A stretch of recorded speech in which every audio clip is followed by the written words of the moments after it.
By the time the yellow caution tape went around the playground, every parent in Willow Creek Estates was standing in the rain with a phone in one hand and a child clinging to the other. The swings hung motionless under the gray North Carolina sky. Rainwater slid down the plastic slide in thin, dirty streams. A sheriff's cruiser blocked the new stone walkway. 2 county inspectors stood beside the sandbox with clipboards tucked under their jackets, their boots sinking into the fresh mulch that had been spread only the night before. Across the grass, Marjorie Whitcomb stood under a white HOA event tent with the ribbon-cutting scissors still on the table in front of her. She had dressed for photographs. Navy blazer, pearl earrings, polished smile, a folder full of printed statements about community, safety, and children. Behind her, a banner read Willow Creek Children's Park Grand Opening, though no child had been allowed near the equipment since the sheriff arrived. Daniel Mercer stood alone near the old walnut tree at the edge of the property. His coat was dark with rain. Mud clung to the cuffs of his jeans. Beside his boot, half hidden in the wet grass, was a rusted iron survey pin his father had told him never to let anyone pull from the ground. That morning, a crew had nearly dug it out to install a decorative sign. That was what finally brought the sheriff, the county, the lawyers, and eventually half the neighborhood to the same patch of land Daniel had been trying to protect for 8 months. The first time Marjorie said the land belonged to Willow Creek, people believed her. She had brochures, board minutes, architectural renderings, and a calm voice that made every accusation sound like policy. Daniel had old tax records, faded maps, and the kind of quiet manner that made people assume he would back down if pressed hard enough. By noon, the county had shut down the playground. By the following month, everyone in the courthouse would know that the park had not been built on common space, not on donated land, and not on any property the HOA had the right to touch. It had been built on the Mercer family's land, on soil Daniel's father had refused to sell 36 years earlier. And when the judge unfolded Robert Mercer's original deed in open court, the room went so silent that Daniel could hear the paper crackle. 8 months earlier, none of that seemed possible. Daniel Mercer had lived at the end of Mercer Lane for most of his life, except for the years he spent working as a civil engineer for the county. He was 42, broad-shouldered, soft-spoken, and more comfortable reading drainage plans than arguing with people across a conference table. He had the patient habits of someone who had spent years checking measurements, slopes, culverts, easements, and property plats, where a single line in the wrong place could cost a family their driveway or flood a field every spring. The Mercer house sat on a low rise outside Cedar Hollow, North Carolina, where the suburbs thinned into pasture, pine stands, and old tobacco barns collapsing slowly behind fences. The house was not impressive from the road. It had weathered cedar siding, a tin roof patched in 2 places, and a porch that groaned when the humidity rose. But Daniel knew every board in it. His father, Robert Mercer, had built the back steps himself. His mother had planted daylilies by the well house. The narrow path behind the shed led to a strip of land where Daniel had learned to carry a survey rod before he was tall enough to understand why the numbers mattered. That strip of land was the heart of the fight. It ran behind Daniel's old wooden fence, past a stand of blackberry canes, down to a shallow creek, and across a rise shaded by a walnut tree old enough to have swallowed half a length of wire in its bark. On paper, it was just over 2 acres. To Daniel, it was where his father had taught him how to read a compass, where his mother had brought lemonade in sweating glass jars, and where the family dog had been buried beneath a flat stone near the creek. The fence caused confusion for people who did not know the history. It sat well inside the true boundary, not because Robert Mercer had given up the land beyond it, but because the creek flooded after heavy storms. Robert had built the fence higher on the slope to keep livestock out of the mud and to save himself from replacing posts every other year. When Daniel was a boy, he once asked why the fence did not run all the way to the property line. His father had taken him to the walnut tree, scraped dirt away from a rusted iron pin, and placed Daniel's small hand on top of it. That pin, Robert had explained, mattered more than any fence. Daniel remembered the weight of that moment more than the exact words. His father had not been dramatic. He had simply made the boundary feel like a family promise. After Robert died, Daniel avoided the steel filing cabinet in the workshop. It held deeds, surveys, tax receipts, notebooks, and envelopes in his father's square handwriting. Daniel knew the papers were important, but grief had a way of turning even useful things into locked rooms. He kept paying the taxes. He kept mowing the upper field. He kept the house standing. That was all he could manage for a while. Then Willow Creek Estates arrived. The land next door had once been part of the Hensley farm, a rolling spread of pasture and timber that bordered the Mercer property on two sides. When old Mrs. Hensley passed away, her children sold the farm to Harlan Price, a developer from Raleigh with a white truck, polished boots, and a talent for saying rural charm while measuring everything in buildable lots. At first, Daniel did not object. Development was not new. Cedar Hollow had been growing for years, and the county needed housing. Daniel only asked that construction traffic stay off Mercer Lane, that drainage not be dumped into his creek, and that the old boundary near the walnut tree be respected. Harlan Price was friendly in the beginning. His emails were brief, professional, and full of assurances. Survey stakes went up. Bulldozers came in, trees fell. Red clay appeared where pasture had been.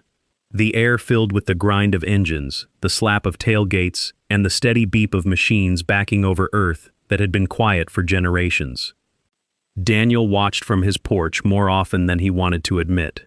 Within a year, Willow Creek Estates had curving streets, stone mailboxes, matching porch lights, and a clubhouse with white columns. The houses sold quickly to young families, retirees, and commuters who liked the promise of country living without country inconvenience.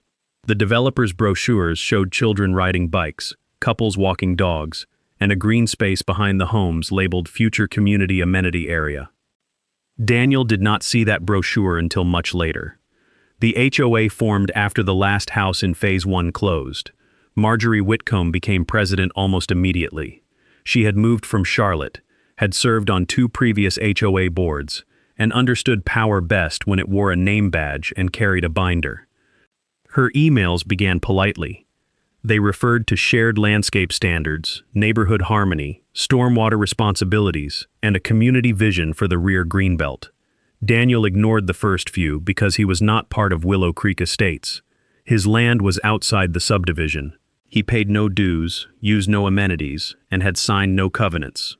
Then, one cold February morning, he found 3 orange stakes behind his fence. They stood in the grass beyond the blackberry canes, bright against the brown winter ground. A strip of pink survey ribbon fluttered from one of them. Near the walnut tree, someone had sprayed a white curve across the grass. Daniel stood there for a long time with his coffee cooling in his hand. The marks were not from the county. He knew county markings. These were layout marks, the kind used before grading. He walked the line slowly, feeling an uneasiness settle in his chest as he realized the stakes formed the outline of a walkway. That afternoon, Daniel sent a calm email to the HOA address listed on the Willow Creek website. He explained that the marked area was private Mercer property. He attached the most recent county parcel map and a tax record showing that he paid taxes on the land. He asked that all activity stop until the boundary was confirmed. Marjorie responded the next morning. Her message was polished, cool, and carefully worded. She referred to the disputed area as the Willow Creek Rear Common Greenbelt and stated that the HOA had documentation from the developer showing it as a community amenity. She thanked Daniel for his concern and suggested that misunderstandings were common when older rural parcels bordered modern planned communities. Daniel read the message twice, then printed it. He did not want to fight. He wrote back with a request for a meeting, offering to bring his records and review the matter with the HOA board. Marjorie agreed and scheduled him for 10 minutes during the next board session at the clubhouse. The Willow Creek clubhouse smelled of new paint, coffee, and lemon cleaner. Framed renderings of the neighborhood hung in the hallway. Daniel arrived with a folder containing tax records, GIS printouts, and a copy of the parcel description he had on hand. The board members sat behind a long table while Marjorie occupied the center chair like a judge. She did not bring a deed. She brought a glossy site plan. On it, the disputed strip behind Daniel's fence was colored soft green. A dotted trail wound through it. A small playground icon sat near the walnut tree. The map looked official to anyone who did not know the difference between marketing artwork and recorded land documents. Daniel explained the fence issue. He described the creek flooding, the old survey pin, and the tax parcel. He kept his voice level. He offered to split the cost of an independent survey if the HOA truly believed there was a boundary problem. Marjorie listened with the tight patience of someone waiting for an inconvenience to finish. She emphasized that Willow Creek families had purchased homes with the understanding that a children's park would be built behind the neighborhood. She said the HOA had a responsibility to fulfill that community expectation. She noted that Daniel's fence line appeared to separate his usable yard from the common greenbelt. That was the first time Daniel understood the strategy. They were not arguing about where the line was. They were arguing about which version of the land people could be made to believe. Daniel left the meeting unsettled, but still hopeful that documents would resolve it. He mailed a formal letter asking the HOA to provide any recorded deed, easement, plat, or transfer document supporting its claim. He sent a copy by certified mail to Harlan Price Development as well. No legal document came back. Instead, a small sign appeared 3 days later near the walnut tree. Future home of Willow Creek Children's Park. Daniel found it just after sunrise, the wooden stake hammered deep into wet soil. The sign had cheerful blue letters and cartoon handprints along the bottom. It stood less than 12 feet from the iron pin his father had shown him. He removed nothing. He took photographs from several angles, including one with the walnut tree, one with the old fence, and one showing the creek bend in the background. Then he drove to the post office and mailed another certified letter. This one was firmer. He stated that no permission had been granted for signs, stakes, grading, or construction. He demanded that the HOA remove all materials from his property and stop trespassing. He included copies of his previous unanswered request. For a week, the land was quiet. The first notice from the HOA arrived 10 days later. It was formatted like a violation letter, with the Willow Creek logo at the top and a bold line stating that Daniel owed $500 for obstructing approved community development. A second page warned that unpaid balances could be turned over to council. Daniel knew, before he finished the first paragraph, that the fine itself had no legal foundation. He was not a member of Willow Creek Estates. His deed was not bound by their covenants. He had never agreed to their rules, used their amenities, or paid their dues. That did not make the letter harmless. It was not really about collecting $500. It was about creating a paper trail that made him look unreasonable. It was about making the management company, the residents, and eventually a lawyer repeat the phrase non-compliant neighboring owner until it sounded like fact. Daniel had seen that kind of pressure before in county disputes, where weak claims were dressed in official formatting and mailed often enough to exhaust people. He set the notice on the kitchen table and felt anger rise more than fear. The second notice came 2 weeks later, this time claiming $2,000 in community impact penalties and administrative costs. Daniel wrote across the top in pencil, "No HOA jurisdiction." Then he scanned it, saved it, and added it to a folder labeled Willow Creek, False Claims. Still, he did not throw it away. Paper without authority could become evidence when the people sending it pretended otherwise. Marjorie changed tactics. In the next Willow Creek newsletter, she described a delay in the children's park caused by resistance from a neighboring landowner. She did not name Daniel, but everyone knew the old house at the end of Mercer Lane. The newsletter included a paragraph about children needing safe outdoor space and communities coming together against obstruction. The cars started slowing down after that. Daniel noticed them from the kitchen window. SUVs with Willow Creek parking decals rolled past his driveway, paused, then moved on. A folded note appeared in his mailbox one afternoon, accusing him of ruining something good for the neighborhood. Someone left a plastic toy shovel on his porch with a sticky note attached to it. Daniel reported the mailbox note to the sheriff's office, but nothing came of it. The deputy who took the report was polite and tired. It was not a threat, not exactly. Just ugliness dressed as concern. The next letter came from the HOA's attorney. It accused Daniel of interfering with association contractors, damaging community expectations, and creating delays that could expose the HOA to financial losses. It did not rely on HOA fines anymore. It used broader language about potential claims, injunctive relief, and damages. Daniel recognized the shift. They knew the violation notices were weak. Now they were trying to make him afraid of litigation. The first real trespass happened on a Thursday morning in March. Daniel heard the crack of wood from behind the house. It was a sharp, ugly sound that carried through the walls. He stepped onto the back porch and saw 2 workers in orange vests pulling broken rails from the old fence. A compact loader idled beyond them, its bucket lowered into the mud. One post had already been ripped out of the ground, roots dangling from the concrete plug like torn muscle. Daniel walked fast down the path, his boots sliding in wet grass. His heart hammered hard enough to blur his vision. The workers barely looked at him. One pointed toward the Willow Creek side, where Marjorie stood beside a white SUV with a tablet in her hand. Daniel called the sheriff. While they waited, Marjorie presented a packet to the workers, then later to the deputy. It contained the glossy site plan, HOA board approval minutes, and a letter from Harlan Price's office stating that the amenity area had been represented as part of the Willow Creek community plan.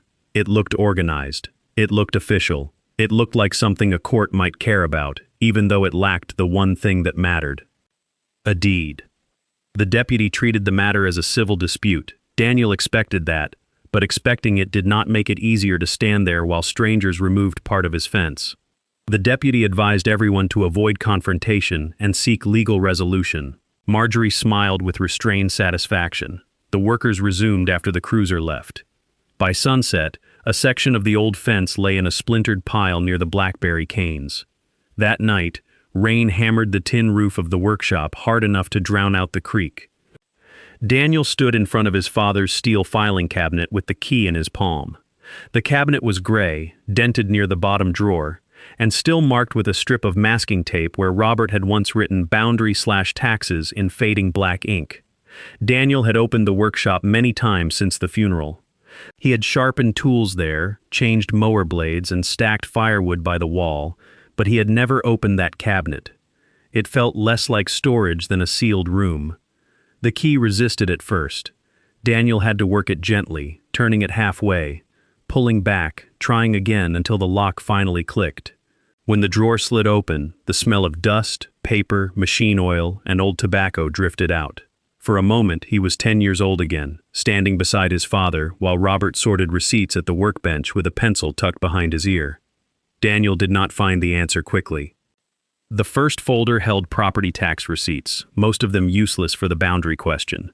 The next was full of equipment manuals, insurance forms, and yellowed invoices for fence posts. One drawer had been chewed at the corner by mice. Another contained a plastic bag of old photographs with no dates written on them. Daniel spent half an hour wiping dust from folder tabs and trying not to think about how familiar his father's handwriting looked under the flashlight.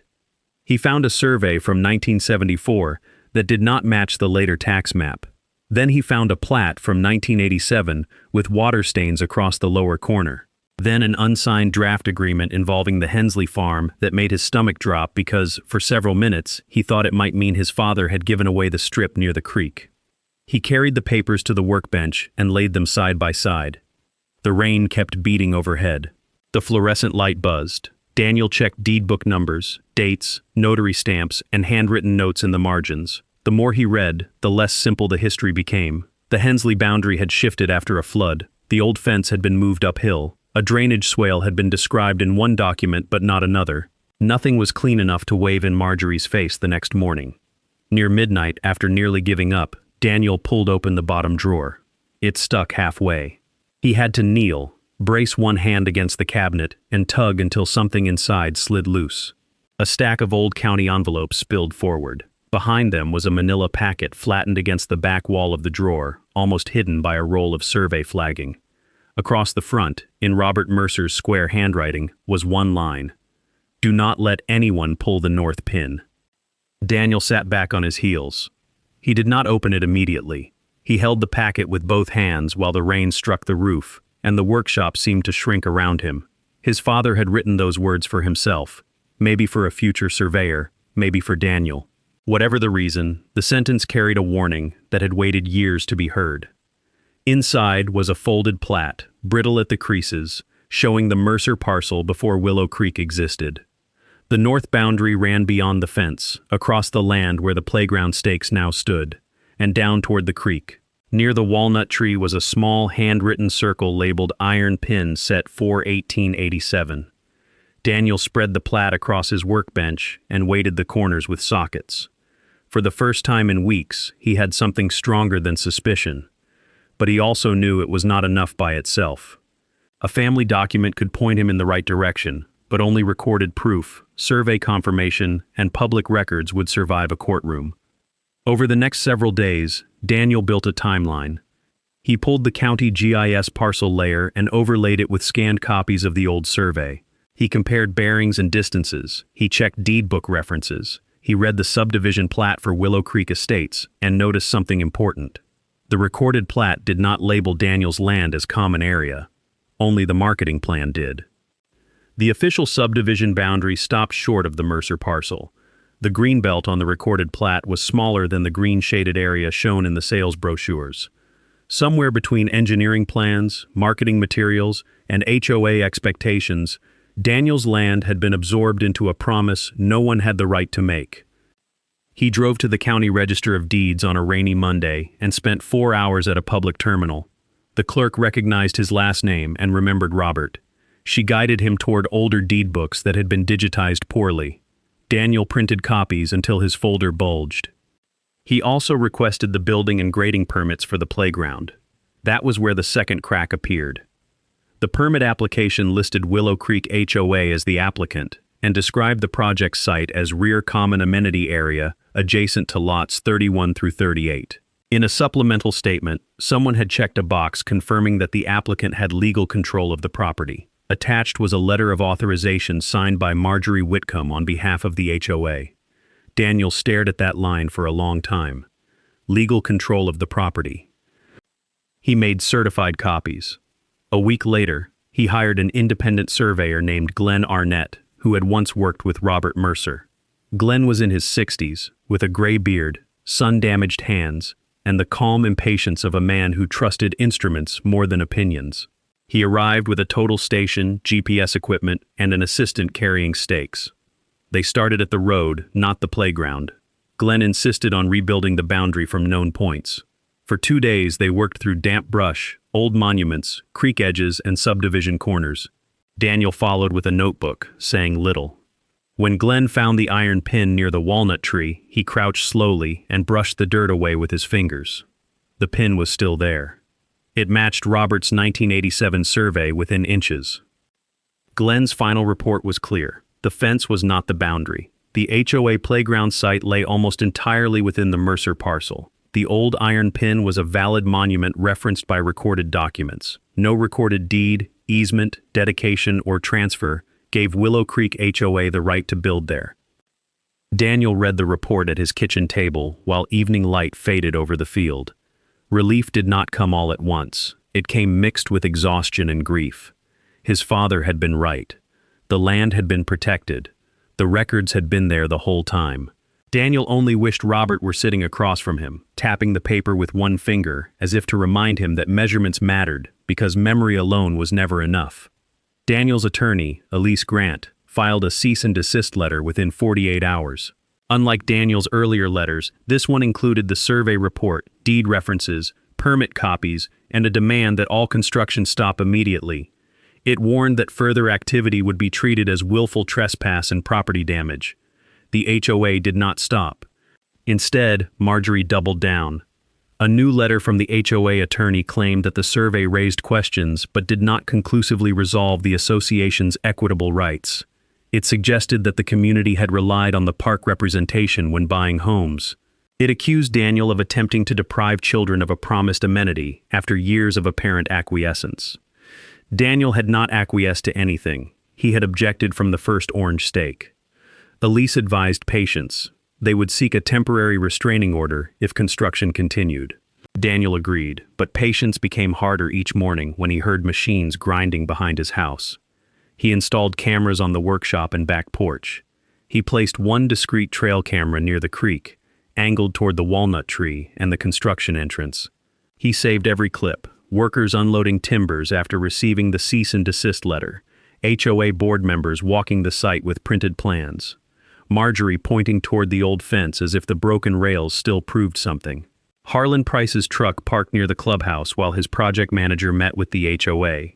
Daniel also submitted public records requests for communications involving the playground permits, the HOA, and Harlan Price development. He expected delays. What he received 2 weeks later changed everything. Among routine scheduling emails and permit notes was a chain between Harlan Price and Marjorie Whitcomb. The early messages were cautious. Harlan referred to boundary ambiguity. Marjorie complained that Daniel was becoming difficult. Then, in one message sent late on a Friday evening, Harlan wrote that the park needed to be finished before Phase 2 marketing began, because buyers expected family amenities, and the Mercer man was unlikely to sue if enough community pressure was applied. Daniel sat very still after reading it. That one sentence did what anger could not. It removed any possibility that this had been an innocent misunderstanding. They knew there was a risk. They knew Daniel objected. They believed pressure would be cheaper than permission. Elise added the email to the court filing. The hearing was scheduled for April, but Marjorie tried to beat the calendar. She announced the grand opening of Willow Creek Children's Park for the Saturday before the first court date. Flyers went out across the neighborhood. A ribbon-cutting ceremony was planned. Parents were encouraged to bring children. The HOA newsletter praised perseverance in the face of negativity and promised that the park would stand as a symbol of community values. Daniel saw the announcement online and felt his stomach tighten. The playground was nearly finished. There were swings, a slide, benches, solar lights, a stone path, and fresh mulch spread over the ground where Robert Mercer's survey notes said seasonal runoff crossed after heavy rain. The old walnut tree still stood at the edge, but a new hole had been marked nearby for a large permanent sign. The sign would require digging near the iron pin. Daniel walked out before sunrise on the morning of the ceremony. Fog lay low over the creek. The air smelled of wet clay and sawdust. From the Willow Creek side came the rumble of a truck and the metallic clank of tools. 2 workers were unloading a post-hole auger. The painted outline for the sign curved dangerously close to the pin. Daniel saw one worker kick leaves away from the base of the walnut tree. Another set a metal bar into the soil. Something in Daniel went quiet. He did not shout. He did not run. He took photographs, started recording video, and called Elise. Then he called the sheriff's office and the county inspection line. By the time the first families arrived for the grand opening, Daniel had copies of the emergency filing in his truck and mud on his boots. Marjorie tried to control the scene immediately. She positioned herself between Daniel and the residents, using the crowd as a shield. Her expression stayed composed, but her voice carried strain. She framed Daniel's presence as an attempt to ruin a children's event. The parents looked from her to Daniel, uncertain and uncomfortable. Children stared at the bright new slide behind the caution cones. Then the sheriff arrived. Not a deputy this time, but Sheriff Alan Crowder himself, a man who had known Daniel's father and had no patience for staged neighborhood drama. He listened while Elise, arriving moments later, presented the survey, deed references, permit statement, cease and desist notices, and emergency motion. A county inspector arrived behind him in a rain jacket, followed by a second truck from the building department.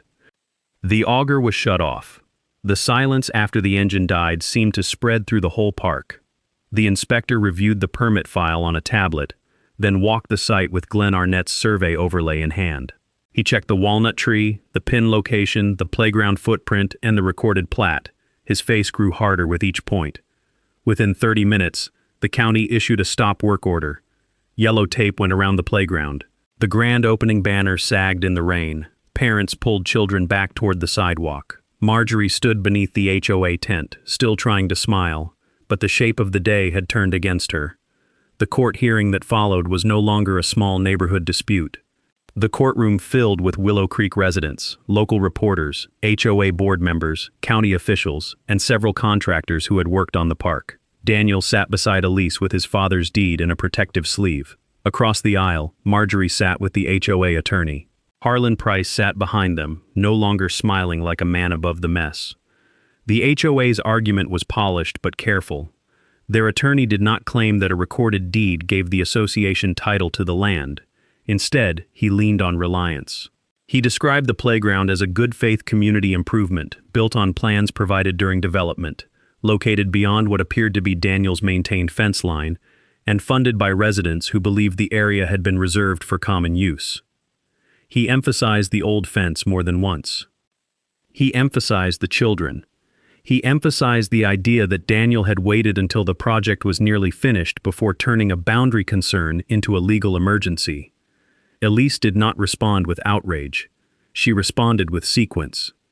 She placed Daniel's first certified letter on the screen, dated before grading began, then the second, sent after the sign appeared, then the cease and desist letter with the independent survey attached. The dates mattered. They showed that Daniel had not waited in silence while the HOA innocently spent money. He had warned them early, clearly, and repeatedly. Only after that did Elise move to the land records. The recorded subdivision plat appeared beside the glossy marketing plan from Willow Creek's sales materials. The difference was not dramatic to the eye, but it was fatal to the HOA's position. The recorded plat stopped at the subdivision boundary. The marketing plan shaded extra land green and treated it as part of the neighborhood amenity area. Elise let the document sit on the screen long enough for the room to understand that one had legal force and the other sold an image. Then came the tax records and deed chain. They were dry documents, full of book numbers, parcel descriptions, and old signatures, but they did what polished renderings could not. They tied the disputed strip to the Mercer parcel year after year. No transfer to Willow Creek appeared. No dedication to the HOA appeared. No recorded easement for a park appeared.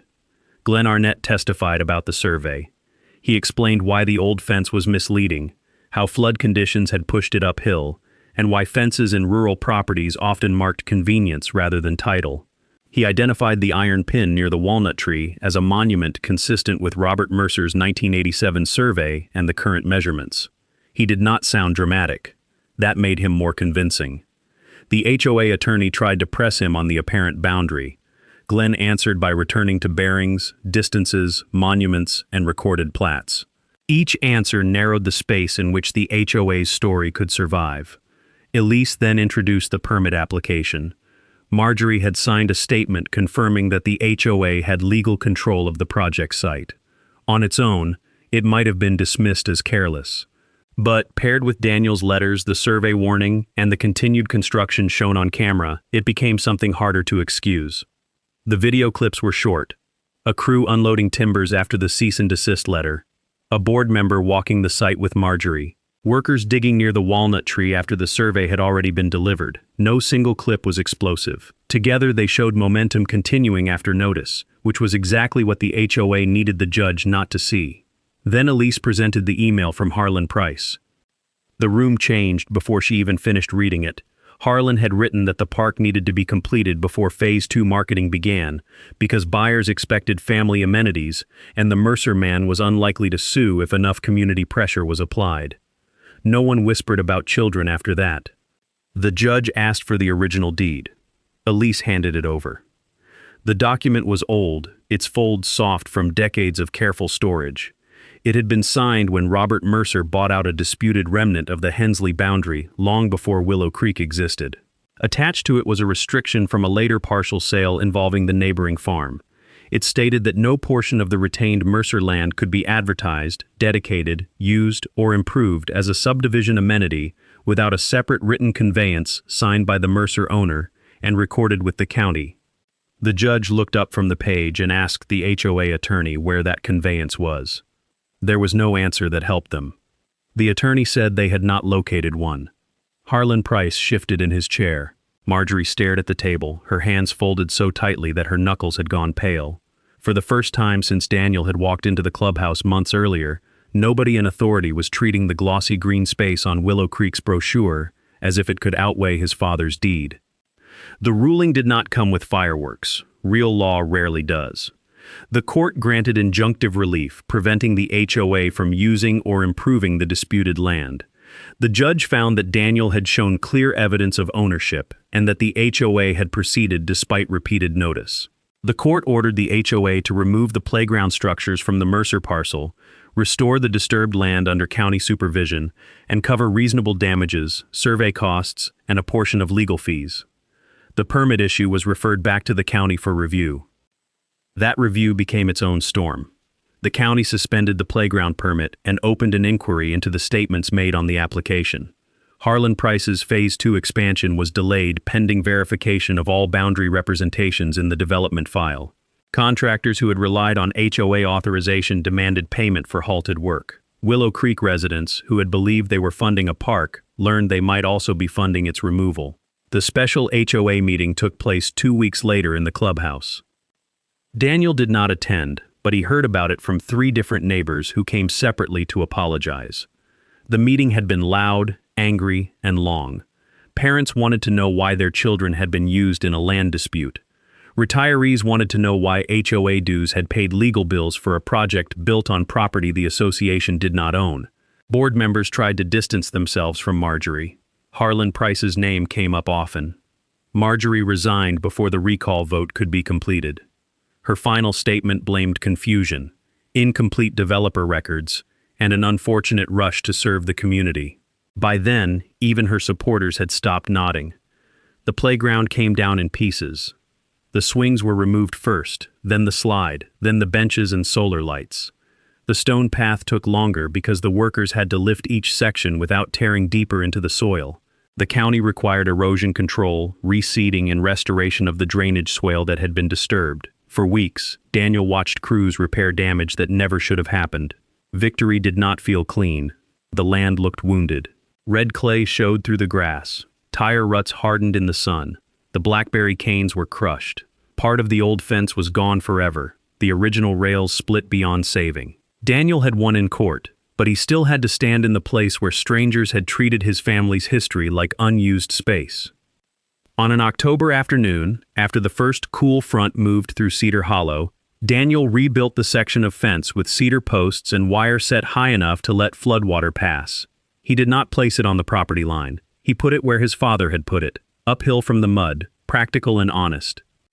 Near the walnut tree, he cleared grass from around the iron pin and set 3 flat stones beside it so he could always find it. Then, he carried the old stone bench from the workshop with the help of Glenn Arnett, who refused payment and said Robert would have wanted it there. Daniel sat on that bench as the sun dropped behind Willow Creek Estates. From the neighborhood came the faint sounds of garage doors, children on bicycles, and dogs barking behind vinyl fences. The sounds no longer felt like an invasion. They were simply life on the other side of a line that had finally been seen. Daniel did not hate the families who had wanted a playground. Most of them had been sold a story by people who expected him to be too tired, too polite, or too alone to defend the truth. He understood now that land could be stolen with bulldozers, but it could also be stolen with brochures, assumptions, and a room full of people repeating the same false map. Before going inside, he locked the gate at Mercer Lane. The click of the chain was small, but it carried in the evening air. He stood there for a moment, looking back at the walnut tree, the restored ground, and the iron pin that had outlasted every glossy promise made around it. His father's deed was locked again in the steel cabinet, but Daniel no longer felt that the past was sealed away with it. Some inheritances are not measured by acreage alone. Some are measured by the courage to stand still when everyone else insists the line has moved.